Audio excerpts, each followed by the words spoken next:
Hello everyone, welcome back to my YouTube channel Ekta Shanky official. कैसे हो आप सब? आई होप सब अच्छे होंगे, स्वस्थ होंगे, मस्त होंगे। आज है वेडनेसडे और सुबह हो चुकी है और हमेशा की तरह मेरी शुरुआत किचन से ही हुई। नाश्ता हमने कर लिया है।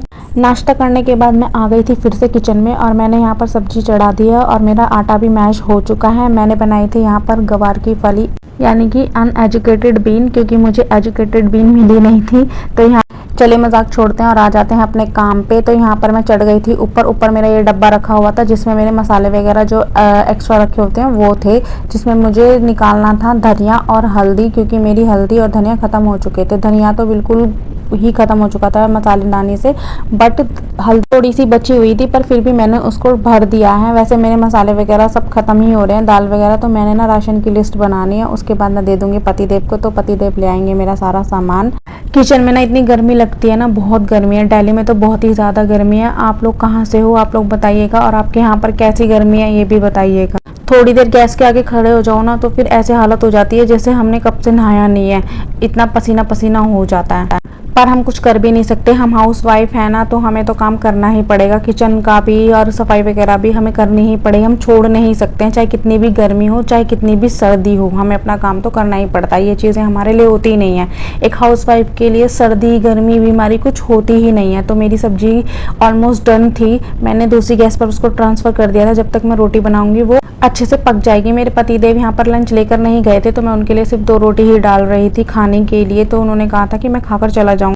तो यहाँ पर बन चुकी है हमारी 2 रोटियाँ डाल दी हैं। कभी कभी ना ऐसा होता है, मुझे ऐसा फील होता है कि मुझे रोटियाँ नहीं बनानी आती हैं, क्योंकि ना मेरे से बनती नहीं है। कभी कभी मेरे हाथ से ना बेलन चलता ही नहीं है। तो यहाँ पर मेरी रोटियाँ बन चुकी हैं, मेरी नहीं यानी कि आटे की रोटी बन चुकी हैं और मैं यहाँ पर सेक ले रही हूँ। पति जब हमारी शादी हो जाती है तो हम ससुराल में कितनी फटाफट अपना हाथ चलाते हैं, सारे काम एक साथ कर लेते हैं। एक गैस पे इधर भी चल रहा होता है, दूसरी गैस पे भी चल रहा होता है, मतलब एक काम के साथ हम कर लेते हैं। लेकिन यहाँ पर प्लेट तैयार हो चुकी है पतिदेव के लिए और मैंने दे दी थी उनको, और वो चले गए थे ऑफिस। और उनके ऑफिस जाने के बाद मेरा सफाई अभियान, मेरे को किचन की करनी थी अच्छे से सफाई। वैसे मैंने डीप क्लीनिंग 10-15 दिन पहले ही करी थी और मैं ना 10-15 दिन में ना डीप क्लीनिंग कर लेती हूँ, सारी डस्टिंग वगैरह अच्छे से डब्बों वगैरह को साफ कर लेती हूँ। तो आपने मेरा अगर इससे पहले कोई व्लॉग देखा होगा तो आपने ज़रूर देखा होगा कि मैंने अपने किचन की कैसे सफाई करी थी।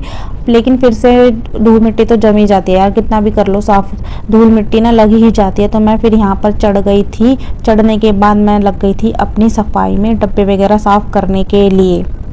अगर हम साफ़ सफाई करते रहते हैं ना, अगर साफ़ रखते हैं ना अपने घर को, किचन को, तो ना हम अगर हफ्ते भर में अगर डस्टिंग वगैरह करते हैं ना तो अच्छे से जल्दी से साफ़ भी हो जाता है। लेकिन अगर ऐसा ही हम 1-2 साल में ऐसे रख देते हैं कि हम दिवाली पर ही सफाई करेंगे, तो फिर हमें ना उस टाइम पे बहुत टाइम लगता है। तो मैं ये चीज़ नहीं करती हूँ। मैंने 15 दिन पहले ही साफ़ किया था सारा अच्छे से, तो मेरे को ना ज़्यादा मेहनत नहीं करनी पड़ी थी। मैंने डब्बों वगैरह पर सिर्फ हल्का सा गीला कपड़ा ही लगाया है और वो अच्छे से साफ़ भी हो गए थे। बस यही सब आदतें हैं। अगर हम साथ के साथ अपना सब कुछ मैनेज करके चलते हैं ना तो हमारा घर भी साफ रहता है और हर चीज़ मेंटेन रहती है। वह एक हाउस वाइफ को ना ये सब करके चलना ही पड़ता है, वरना ना हमारे लिए ही प्रॉब्लम हो जाती है अगर हमारे लिए काम इकट्ठा हो जाए। तो अगर हम साथ के साथ नहीं करेंगे कि कल पे छोड़ देंगे, चल यार कल कर लेंगे, तो कल तो कभी आता ही नहीं है। इसीलिए काम ना पेंडिंग ही होता रहता है और पेंडेंसी मुझे बिल्कुल पसंद नहीं है। मुझे पेंडिंग काम तो बिल्कुल ही पसंद नहीं है। मैं कोई भी काम पेंडिंग नहीं करती। मेरे मन में ना ये चीज़ आ गई ना कि मुझे ये काम करना है तो मुझे ना तुरंत ही करना होता है। अब यहाँ पर मैं कर देती हूँ अपना रैक भी साफ़। घर तो कैसा भी हो, छोटा हो या बड़ा हो, किचन छोटा हो या बड़ा हो, साफ सुथरा ही अच्छा लगता है। तो मेरा किचन तो छोटा ही है। हफ्ता 10 दिन में मैं एक बार डस्टिंग वगैरह कर देती हूँ ना, सारी अच्छे से साफ कर देती हूँ ना, तो मुझे इतनी मेहनत नहीं करनी पड़ती है। जैसे मैं जल्दी ही फ्री हो गई थी, ज़्यादा मुझे टाइम लगा नहीं था किचन में, क्योंकि मेरा किचन साफ ही था। बस ये है ना, खाना वगैरह बनाते हैं ना तो धुआं जाता है, ब्लैक हो जाते हैं सारे डब्बे, तो उनको ना सिर्फ हल्का सा मैंने गीले कपड़े से साफ कर दिया था और बिल्कुल साफ हो गया था। और यहाँ पर मैं मयूर जग रखती हूँ इस स्टूल पे, तो इस वाले स्टूल को भी मैं साफ कर ले रही हूँ और उसके बाद रख दूंगी अपना मयूर जग इसके ऊपर। तो उसके बाद मैंने नल वगैरह, टंकी वगैरह सबको साफ कर ली थी और टाइल्स वगैरह भी साफ कर लिए थे और मुझे स्विच वगैरह भी साफ करने थे तो मैंने वो भी कर लिए थे। आई होप आप लोग मेरे ब्लॉग्स एंजॉय कर रहे होंगे, और अगर मेरे ब्लॉग्स में कोई कमी दिखती है तो आप लोग प्लीज़ मुझे कमेंट करके ज़रूर बताइएगा। मैं ज़रूर अपने अंदर सुधार लेकर आऊँगी। लेकिन आप लोग मेरे ब्लॉग्स देखते ही नहीं हो, मेरे ब्लॉग्स किसी को पसंद ही नहीं आ रहे, क्योंकि व्यूज़ ही नहीं आते हैं मेरे ब्लॉग्स पर। अब मैं कोई फेमस यूट्यूबर तो हूँ नहीं कि मेरी वीडियोस इतनी ज़्यादा सजेस्ट होंगी, क्योंकि जो यूट्यूबर फेमस है ना उनको तो मिल ही जाते हैं व्यूज़, लेकिन हम छोटे यूट्यूबर्स हैं ना जिसने अभी अपनी जर्नी स्टार्ट की है यूट्यूब पे, तो उनको ना बहुत कम ही व्यूज़ मिलते हैं। यूट्यूब पर ना लक भी होता है, जिसका लक अच्छा है ना तो उसकी तो फर्स्ट वीडियो ही चल जाती है, लेकिन जिसका लक थोड़ा ऐसा होता है ना तो उसकी वीडियो नहीं चल पाती हैं। जैसे कि मेरे से ऐसे बहुत लोग हैं जो वीडियोस बनाते हैं और जिस बहुत कम व्यूज़ आते हैं, और मेरे वीडियोस पे ना बहुत कम ही व्यूज़ आ रहे हैं। मेरी ना शुरू से ही किस्मत ऐसी ही रही है। मेरी ना किस्मत में कुछ भी मुझे बहुत आसानी से मिला नहीं है। मुझे हर चीज़ के लिए ना बहुत स्ट्रगल करना पड़ा है, हर चीज़ के लिए, छोटी से छोटी हर चीज़ के लिए बहुत स्ट्रगल करना पड़ा है, तब जाके मुझे वो चीज़ मिलती है। तो यहाँ पर मैं भर ले रही हूँ अपनी बॉटल्स में, पानी भी तो चाहिए ना भाई, गर्मी बहुत है तो उसके लिए पानी तो पीना ही है। और यहाँ पर इसलिए मैंने एक घूंट मार भी लिया था, क्योंकि ना मैं सुबह से लगी हुई थी काम करने में और पानी मैंने पिया नहीं था। जब उठी थी ना सिर्फ तभी पानी पिया था, और पानी भी ना ख़त्म ही हो गया था जग के अंदर, तो मैंने इसको भी साफ़ करके ही रख दिया था। तो मेरी किचन तो हो गई थी बिल्कुल साफ़ और मेरा जग भी हो गया था साफ़।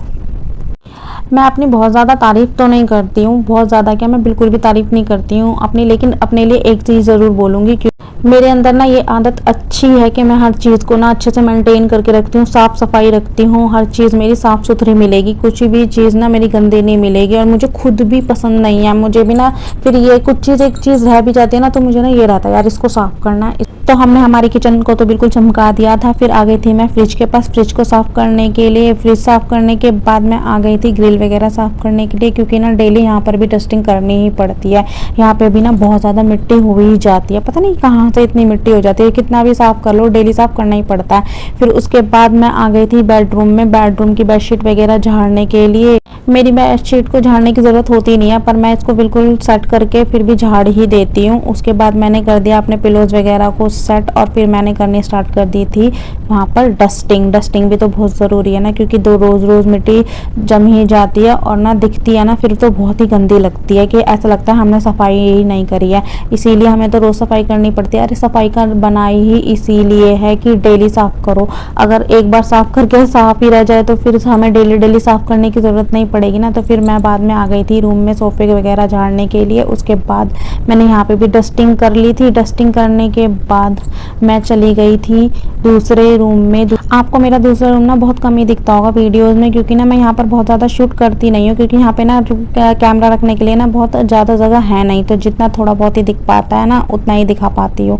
उसके बाद मैं यहाँ पर डस्टिंग वगैरह करना स्टार्ट कर दिया था। वैसे भी ना ये वाला रूम ना कोई ज़्यादा यूज़ नहीं होता, तो यहाँ पर इतनी गंदगी होती नहीं है, पर फिर भी डस्टिंग वगैरह तो करनी ही पड़ जाती है, क्योंकि मिट्टी तो जम ही जाती है, चाहे यूज़ करो चाहे मत यूज़ करो। तो उसके बाद हमारी हो गई थी डस्टिंग करने के बाद हमने लगा ली थी अपनी झाड़ू। सुबह सुबह में तो इतनी जल्दी जल्दी रहती है कि फटाफट से खाना बनाओ, सफाई करो, नहाओ धो, फिर जाके थोड़ा बहुत रेस्ट मिलता है, और उस टाइम में भी थोड़ी सी पढ़ाई करनी होती है, और वो व्लॉग तो मैं शूट ही नहीं कर पा रही हूँ अब, क्योंकि ना फिर ना थोड़ा बहुत पढ़ती हूँ, उसके लिए भी मैं कैमरा लगा के बैठ जाऊँ ना मुझे अच्छा नहीं लगता, तो इसलिए मैं कैमरा लगाती ही नहीं हूँ पढ़ाई करते वक्त। तो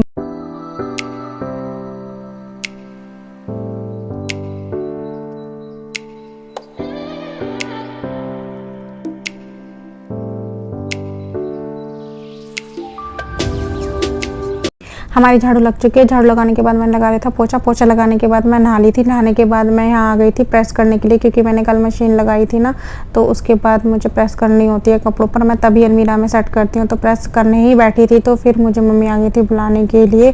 फिर मैं चली गई थी नीचे, क्योंकि बुआ जी आई हुई थी।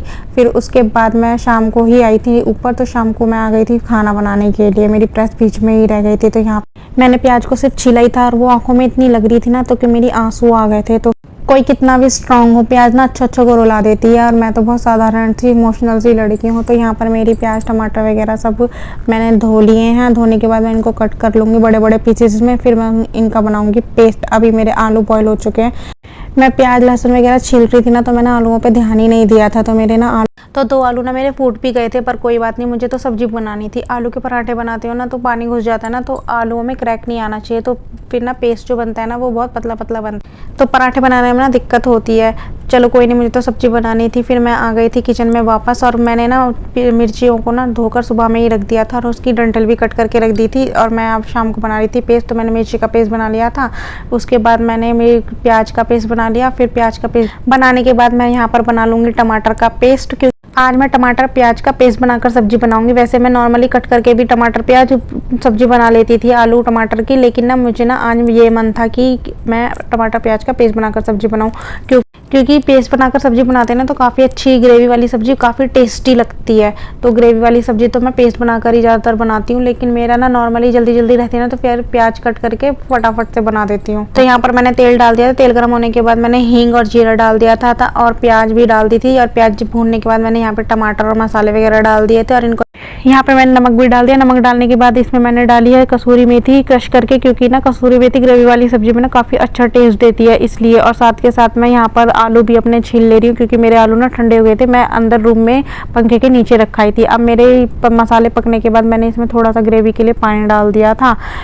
फिर इसमें बॉयल आएगा तब मैं इन आलूओं को मैश करके डाल दूंगी। बहुत अच्छे से मैश नहीं करा है, मैंने मोटा मोटा छोड़ दिया है। मेरा पानी में भी बॉयल आ गया था तो मैंने आलूओं को डाल दिया था। मैं इनको रख दूंगी ढक के, और जब तक मेरी सब्जी पकेगी तब तक मेरे जो बर्तन फैलाए हैं ना, खाना बनाने में भी ना बर्तन इतने सारे हो जाते हैं ना, क्योंकि हर चीज़ के लिए टमाटर प्याज लहसुन सबके लिए अलग अलग प्लेट वगैरह लेते हैं, तो फिर बर्तन हो ही जाते हैं। मैंने बॉईल किए थे तो कुकर भी हो गया था, तो फिर मैंने इन सब चीज़ों को साफ करके साथ के साथ रख दिया था। अभी हमारी सब्जी पकने में क्योंकि टाइम था, और मैंने आटा भी मैश करके रख दिया था।